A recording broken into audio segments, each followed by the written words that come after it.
এই কুদরত কিছে রে? আবার কিছে? রনি, তুই নাকি আমগো বাড়িতে বাড়ি দখল করতে গেছিলি? তোর এই সাহসে বড়িটা দিল কেডা? তোর দেই মেলা সাহস হইছে। বড়ি শৈল্য গো, সাহসের বড়ি দেওয়া লাগে না। হেরা কলজে ছাড়া দুনিয়ায় চায় নাই।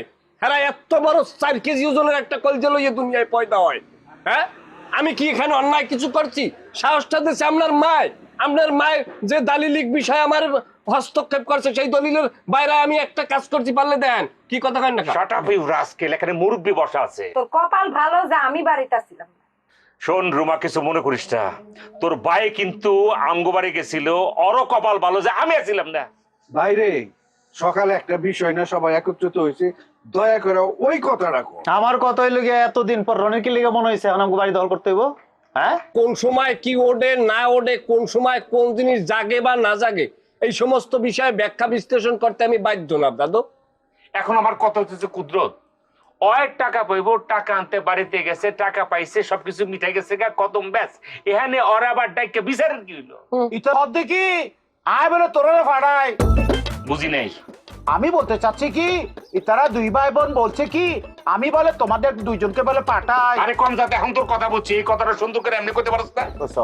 ব্যাপারটা তো এমন না, আমি তো লেদা বাচ্চা না রে।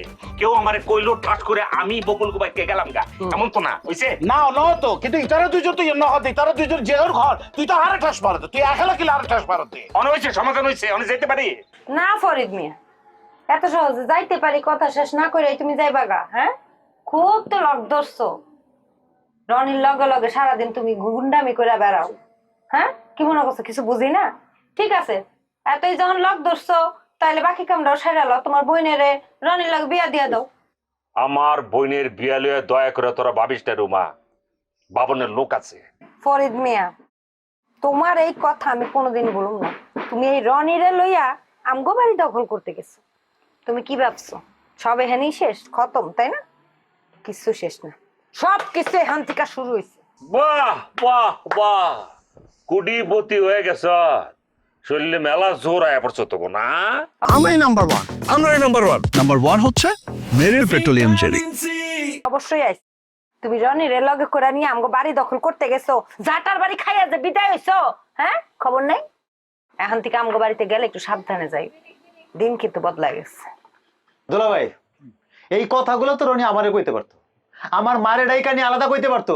ও আমার মেহমানের সামনে আমার বাড়ি দখল করতে গেছে কি লেগে? ও কি লেগে গেছে? হতাই এন্ড তো তুই এত খুন বিকেল তোমার নদীটা লাগো। এখন মেহমানের বাজে ফাড়ামি দেশে তো ফাড়ামাই ছিল তোমার ন হ এ কথা কইলে তোমার সমস্যা কি আছে? আর তুই কোনো অবজির এবারে বুঝাই কও। আমি বলতে চাচ্ছি যে এই মেহমানি বেড়ে ব্যাকরণের লগা হতা হওয়াই দিলে তোর সমস্যা কার? আরে বাপরে, হ্যাদি মাঝখানে কি দারুণ কৌতুক কইছে। এ বকুল, হাস হাস। সেটা আসি, এবার কি আছে দে, বাড়ার কি আছে দে? হাসার কিছু নাই, হাসতেছে আপনার বেকুমি দেখে, বুঝছেন না? একটা বাড়িতে মেহমান আইছে, মেহমান তো মেহমানই, মেহমানের আবার সম্পর্ক কি? মেহমানের আবার সম্পর্ক কি? হে একজন আইন জানলে আলা, হে আইন পাস করিয়া একেবারে সবকিছু উল্টাইয়া লাইছে। মেহমান তো অবশ্যই এখানে মেজর পয়েন্ট। সেখানে একজন বিদেশি মহিলা লোক আসছে, একজন বেগানা মহিলা লোকের সেই বাড়িতে একটা বেগানা পুরুষ আছে না, তারা কিভাবে এক বাড়িতে থাকে, বিষয়টা অবশ্যই তো সাবজেক্ট।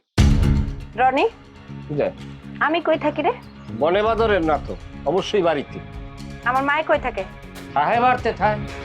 তো যেই বাড়িতে আমি থাকি, আমার মায় থাকে, সেই বাড়িতে আমার ভাইও থাকে। আমরা তিনজন মিলে যে বাড়িতে থাকি, সেই বাড়িতে যদি আরেকটা মানুষ মেহমান হিসেবে আসে, তাহলে এখানে দোষের কিছু? অবশ্যই দোষের কিছু না। এই কথা নিয়ে যদি আর কোনোদিন আমি কারো মুখে একটা কথা শুনি, তাহলে কিন্তু খবর আছে। এই বকুল, কিউট রাহো, এ লোকের হইব না। সমাজের তো নিয়ম আছে, নিয়ম কারণ। এই মিয়া, কিসের সমাজ? কার সমাজ? কোন জায়গার সমাজ? হ্যাঁ, যে সমাজে আমার বাড়িতে আমার মেহমানের সামনে আমার অপমান করে, তখন কইছিল আপনাকে সমাজ?